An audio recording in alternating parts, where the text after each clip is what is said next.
This week in Idaho, Idaho's abortion law is on trial. Pro-life efforts see a setback after the November election. Governor Little comments on Trump's win, and so much more. This is the Yocal Idaho Midweek Report, where we give you a quick overview of the news in Idaho for the last week. Welcome back, everyone. Hopefully my voice sounds better and I feel a lot better. It's glad to be over that cold, especially going into the holiday season. But starting off with that first story we teased, Idaho Supreme Court is hearing testimony in a landmark case examining the state's abortion law, specifically focusing on medical exemptions for life-threatening situations.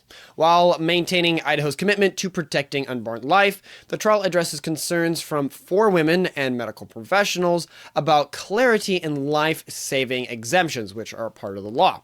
Currently, the law prohibits abortion only to prevent maternal death, with additional exemptions for rape and incest. We do have those in there. Some people might say that it isn't. The plaintiffs are seeking expanded medical exemption for cases involving fatal fetal abnormalities and serious maternal health risks, something that is a big topic and kind of a gray area in all this, without overturning the fundamental ban. That's another key part there, that they're not really wanting to completely get rid of it. State attorneys argue that existing law adequately protects both mother and children in truly life-threatening situations. So that's what the court case is debating on right now. But moving forward, the case kind of highlights the delicate balance between preserving life, which is our end goal that we want with this legislation, and ensuring necessary medical care when other things come up that are exceptions. As Idaho continues to lead in protecting both unborn and children and their mothers' being, it will be interesting to see how the case plays out and how the court interprets that law. And speaking about abortion, but going a little bit more national, while Republicans celebrated victories across the nation on election night, as we talked about a red wave to say the least, pro-life advocates, however, faced significant setbacks at 7 states that voted to expand abortion access through constitutional amendments. Not the best thing to hear. Arizona, Colorado, Maryland, Missouri, Montana, Nevada, and New York all passed measures to protect abortion rights, or if you're saying that, the right to murder your children, while also allowing procedures through viability or beyond, which is super concerning there. Only Florida, Nebraska, and South Dakota maintained their existing protections for unborn children. Nebraska notably passed a 12-week restriction while rejecting a competing pro-abortion measure. Got a little bit of stuff happening there in Nebraska. Despite these national trends, Idaho, though, continues to lead the pro-life movement with its defense of the Life Act, which restricts abortion after 6 weeks and has been upheld by the state Supreme Court here, as we've heard so far. That interpretation, we'll see what that goes there. Moving forward, contrast does highlight Idaho's unwavering commitment to protecting unborn children and the growing need to defend it, as other states are not doing so. As much of the nation is moving in the opposite direction, I think we should all be praying and hopefully that Idaho will stay to its guns here, which thankfully it seems like the legislature is really on that and pushing for more of it. And speaking of something also nationally in the news and tying it in with Idaho, Governor Brad Little outlined how Donald Trump's presidential victory will benefit Idaho through fair trade, reduce federal regulations, and enhance border security. Specifically, Little addressed 250 state leaders, expressing optimism about working with the new administration in the trade initiatives like selling Idaho potatoes to Japan, which we've talked about off and on quite extensively on here, how we're trying to get that deal through because it would be a lot of money. Currently, potatoes are banned, or our potatoes anyway, are banned there in China. But moving forward, the governor anticipates significant reforms to the nation's Environmental Policy Act, which would streamline approval processes for road and mining and forest health projects, which would be very important because we don't like our wildfires. He highlighted how Trump's policies align with Idaho's existing approach to limited government, being one of the biggest ones we've seen in the Idaho legislature, strong budgets, hopefully that will continue through at the federal level and here, and opposition to DEI programs, which we've talked about before in here. But the general takeaway, Little emphasized that Idaho's success in maintaining fiscal stability, which that has some question marks there, with a $1 billion rainy day fund, positioning the state to maximize opportunities under the new administration's promised tax regulatory cuts. Basically meaning we've got some extra money in the bank and we might be able to put it to good use with all those tax cuts. It'll be very interesting to see. And speaking of money and limited government, a proposed 19% compensation increase for Idaho legislatures has sparked some significant pushback from within their own ranks, as you can guess, for the more limited government people. The Citizens Committee on Legislative Compensation unanimously approved raising the total compensation from $26,425 to $31,512 annually, including a base salary increase, to about $25,000 per diem allowances. But specifically looking at the people pushing back on this, 8 conservative lawmakers, led by Senator Christy Zito and Glenita Ziderfeld, plan to introduce a resolution rejecting the raise, arguing for a modest 2.5%, not just the 19% adjustment instead. They're linking their opposition to calls for repealing the state's grocery tax, maintaining that helping constituents should come before raising legislative pay. But moving forward, the committee's approved increase is notably lower than the 43% increase originally proposed by the legislative leadership, which was crazy, which would have led to a raise of salary to about $37,801 annually.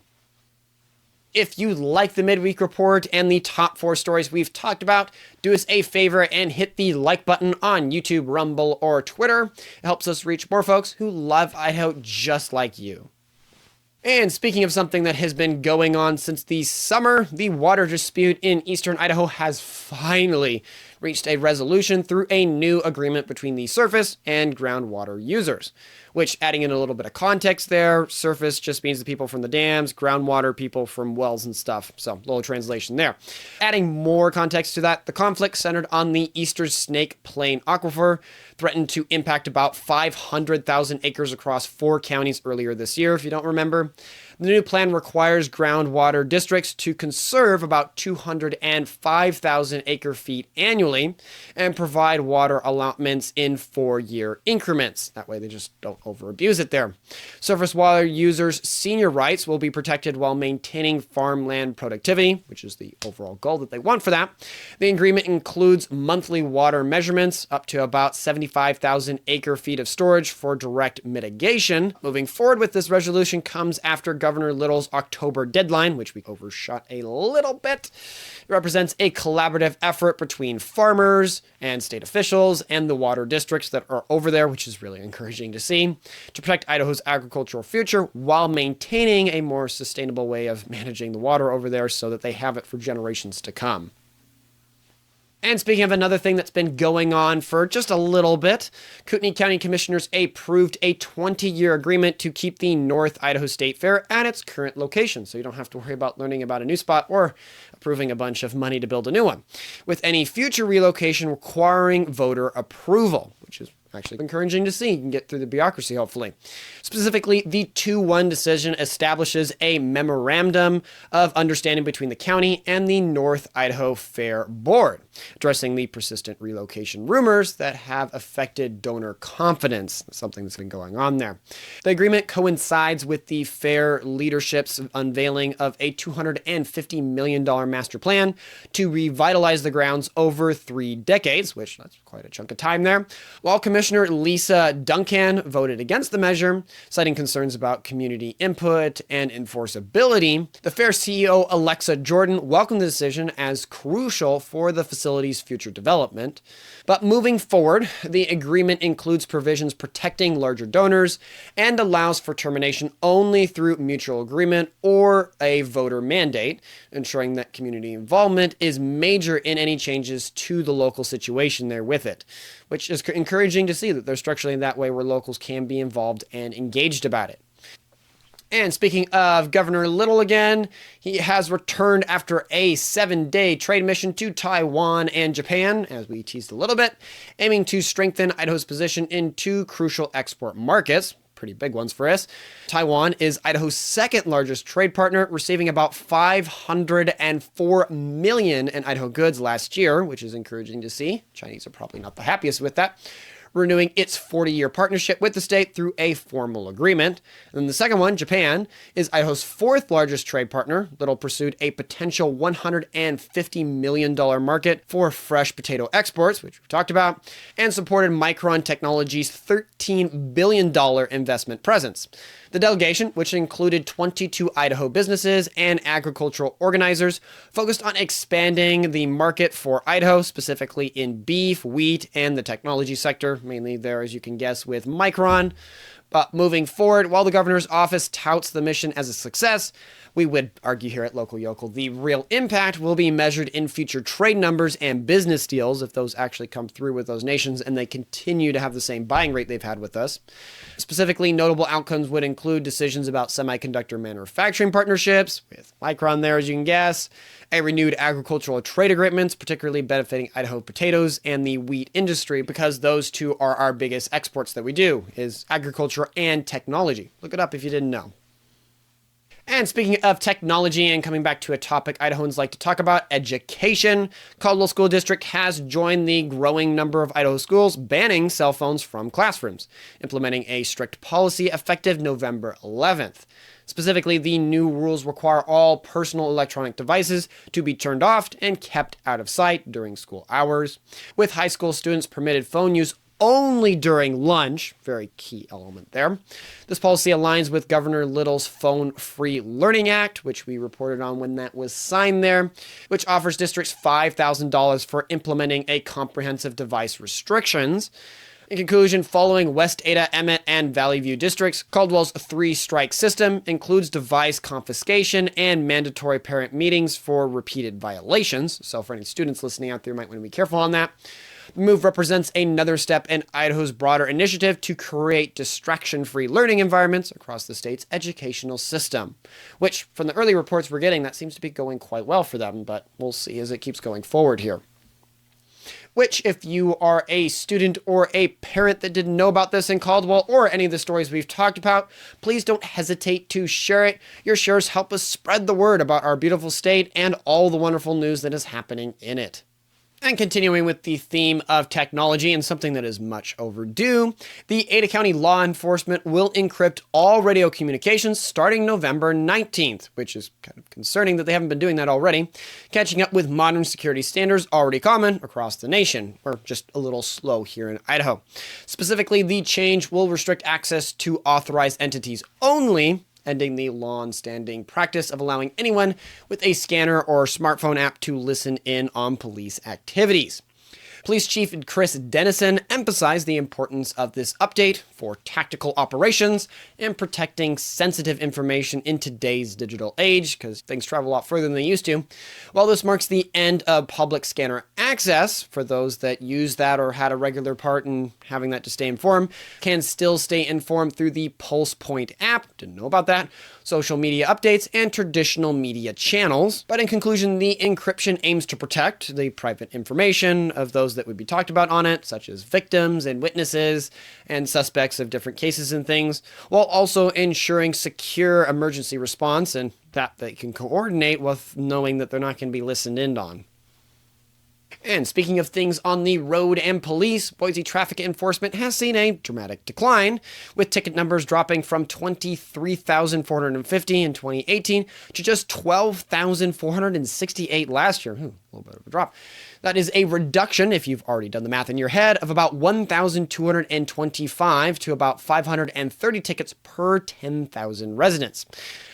This decrease coincides with the Ada County experiencing one of its deadliest years for cyclists and pedestrians since the 1970s, with 17 fatalities in 2023.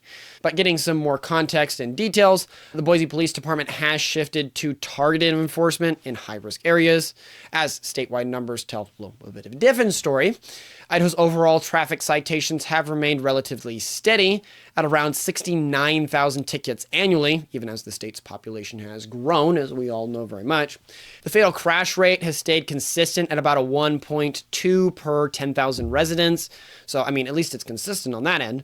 But moving forward, these trends do raise some concerns a little bit about road safety, particularly in urban areas where reduced enforcement might correlate with more increased fatalities. Correlation is not always causation, but the contrast between local and state numbers suggests a need for communities to maybe evaluate just a little bit about traffic safety strategies and how law enforcement is handling that right now, especially as we're continuing to grow.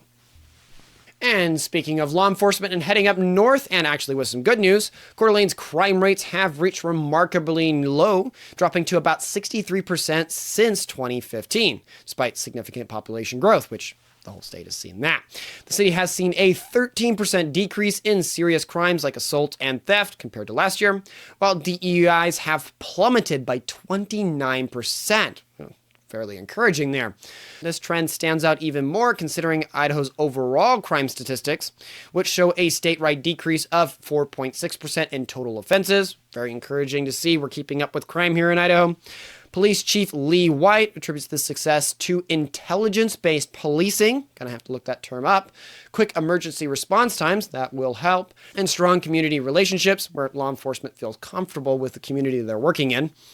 But in conclusion, the city's achievement is particularly notable as it maintains declining crime rates while experiencing population growth, which both of those usually don't coincide, dropping from over 2,000 Part 1 crimes in 2014 to fewer than 700 this year. Man, that's a wonderful improvement.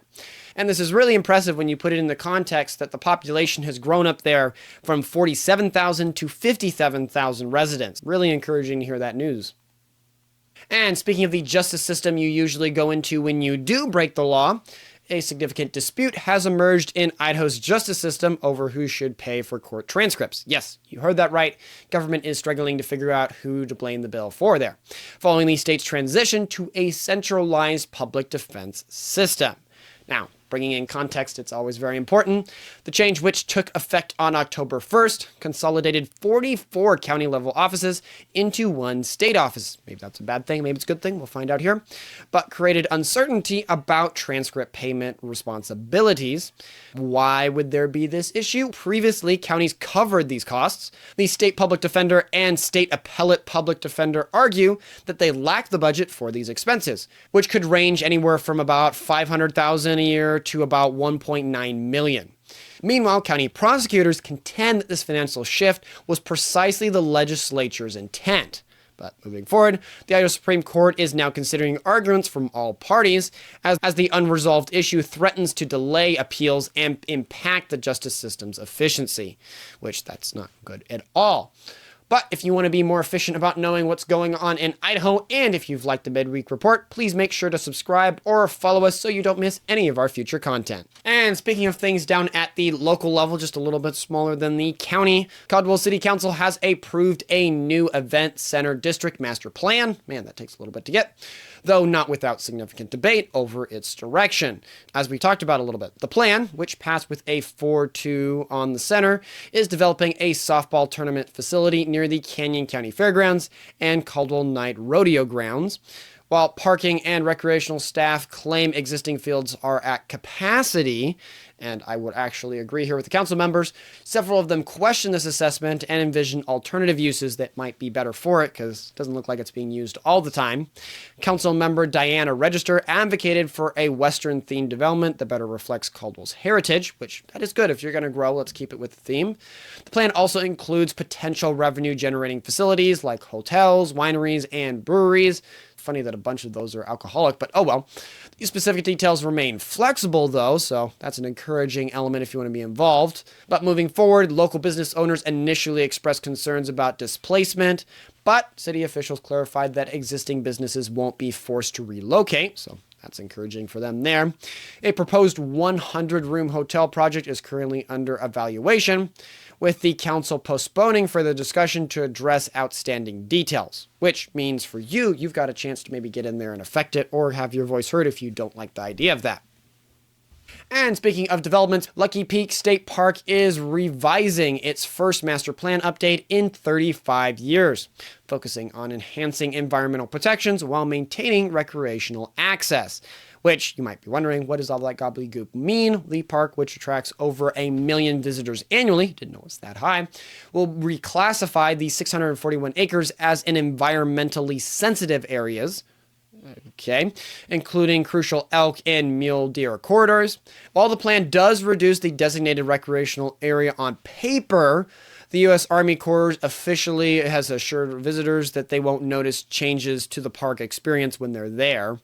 The update does reflect current usage patterns, basically people using it, removing inaccessible areas from recreational designation because they're not even being used for recreation, while protecting wildlife corridors and cultural sites like the Foot Park.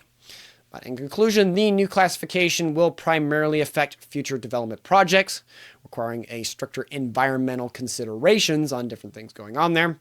Public input on these changes is being accepted through November 30th, allowing Idahoans to help shape the park's future management for decades to come. Because you got to have that big decades, the future. And speaking of the future and coming to our second to last story, mark your calendars for January 23rd, 2025, as renowned psychologist and best-selling author, also a host there on the Daily Wire, Jordan Peterson is bringing his We Who Wrestle with God tour to the Mountain America Center in Idaho Falls. Specifically, if you are interested in going to the event, it begins at 7:30 p.m. with doors opening an hour early. Might want to aim just an hour above that, so I don't know, about 5:30 p.m. if you want to get in there easy. Peterson, which if you don't know the name, has books that have sold over 14 million copies worldwide, will share insights from his upcoming fourth book, We Who Wrestle with God, if you could guess by the name of the tour, set to release this November. The stop is part of his expanded tour, which has already seen packed venues across the globe, which I can attest to hearing about that and reading about it a ton. But if you need any other background about him, Peterson's influence extends beyond his books and lectures. He's the co-founder of Peterson's Academy, an online educational platform that has attracted over 30,000 students since its launch. Plus, he also has a podcast that consistently ranks at the top of the educational category, reflecting his continued impact on American culture and the world, I would argue there. So with all of that said, if you don't want to miss this opportunity to hear from one of the world's most influential thinkers, I don't think that's an understatement, tickets are available through Ticketmaster. You can check the link below to go check those out. And coming to our last story here, Pebble Creek Sky area near Ingham has installed one of America's largest conveyor lifts. Specific term there, stretching nearly 70 feet along the Aspen beginner area. The new lift, second in length only to New York's Emmy Park Sky Hill, aims to reduce congestion and improve accessibility for novice skiers and young children. Assistant General Manager Donna Kemitz explained the lift will operate alongside the existing chairlift, offering a easier alternative for beginners and those with height concerns. If you're just scared of heights but you still want to get up there, have this option. The improvement comes with other upgrades, including repainted chairs with new cushions on the Skylift and enhanced snowmaking capabilities through expanded storage and infrastructure. Technical terms meaning they can generate more snow, so hopefully it can open sooner.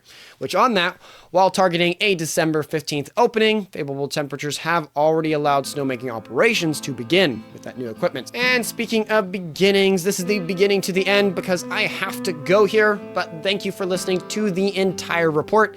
I sincerely hope you found it enjoyable and valuable. If you like the Midweek Report, make sure to check out our other content. Also, if we missed any important points or provided incorrect information, please feel free to reach out to us via email or on Twitter by tweeting us at Local Yocal Idaho. With the small team we have, we are not able to cover everything, but we do our best to cover the most interesting and important stories. Thank you for your continued support and assistance. That's all for now, and I wish you a fantastic rest of your week. Godspeed.